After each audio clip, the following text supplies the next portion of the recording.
This is 2 Peter chapter 3, verse 10. But the day of the Lord will come as a thief in the night, in which the heavens shall pass away with a great noise, and the elements shall melt with fervent heat.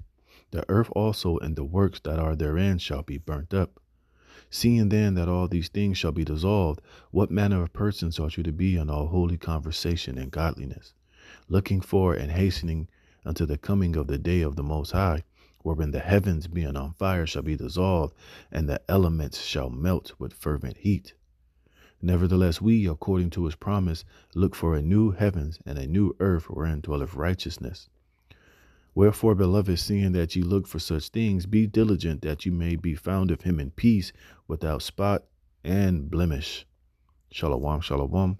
Before I begin this lesson, all praise, honor, glory to Yahweh Bashem Yahweh Shai. I want to give double honors to the apostles, bishop, and elders, a great millstone that rule well. Peace and blessing be multiplied on all you brethren out there pushing this word in all sincerity and truth. Shalom to the elect, 144,000. And the rest of the elect out there, shalom. I'm the brother Damal Gabar, here with another lesson, Lord willing, to edify through the spirit and power of Yahweh Bashem Yahweh Shai. But this is going to be a quick lesson, man. All right? Seeing that all these things are going to be dissolved, what manner of persons ought you to be in all holy conversation, okay, and godliness? All right, because what this place is, America is going out with a great noise, and with the elements are going to melt with fervent heat, man, and all the wickedness are going to be burnt up in this thermonuclear destruction, which I'm gonna play a quick video, and that's going to be the end of the video, man. So this is exactly what 2 Peter is just talking about. Listen.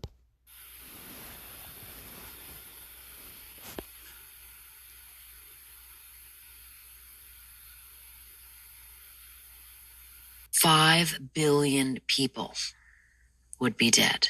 The population of the planet currently is what, 8 billion? Yes.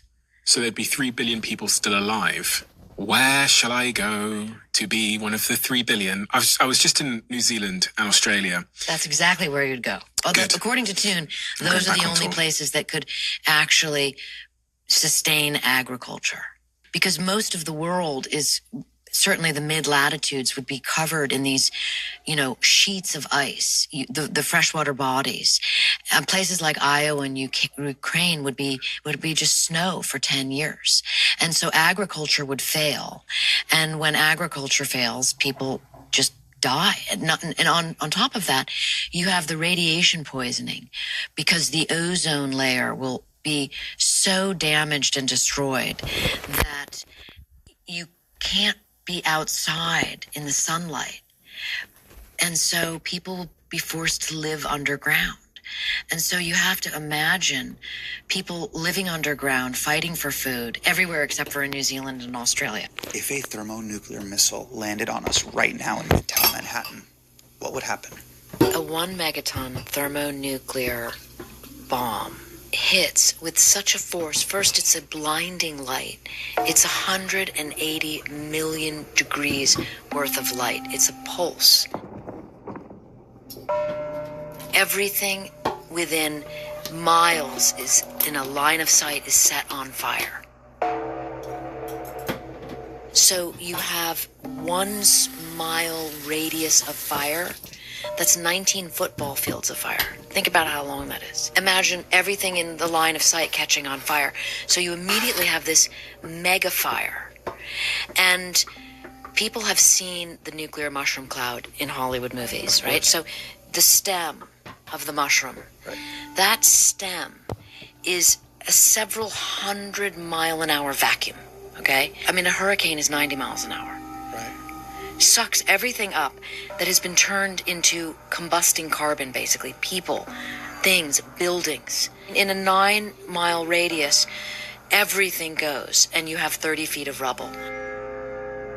The nuclear mushroom cap, this 10, 20, 30-mile wide cap, is what's left of people.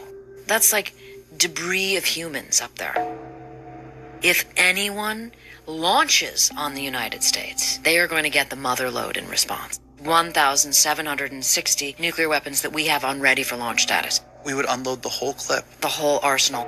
Everybody has a launch on morning capacity, or at least we in Russia do. And so if you launch, we launch. And then we're all dead. Soot blotting out the sun's rays for 8, 9, 10 years. The result is that agriculture fails. You know, you have this incredible freezing world for a decade, and then agriculture fails and people starve to death. 72 minutes from nuclear launch to nuclear winter. And I describe it in great detail, like from Defense Department documents, by the way, like scientific facts about what happens, which should terrify everyone that we actually know such horrors, but we do. We do.